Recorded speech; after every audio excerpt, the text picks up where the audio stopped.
अस्सलाम वालेकुम वरहमतुल्लाहि वबरकातुहू। मेरी तीसरा जो वीडियो है वो एक भाई के कहने पे बना रहा हूँ कि उन्होंने पूछा है कि माद शुफ शर कब बोला जाता है, क्या है ये जुमला, कैसे इस्तेमाल होता है। मैंने जो मकसद दिया उस उनके कमेंट से, तो माद शुफ शर, माद शुफ ना देखें, ना दिखाया अल्लाह ताला आपको, शर बुरा दिन।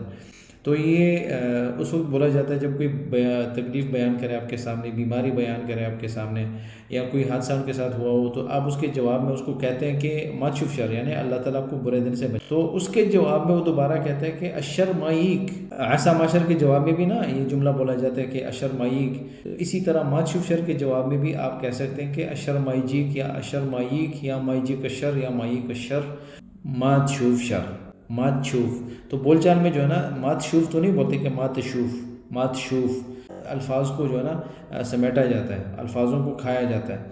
तो आप कहते हैं मात शूफ शर, मात शूफ, मात शूफ शर, वो अंतु मात शूफुन शर।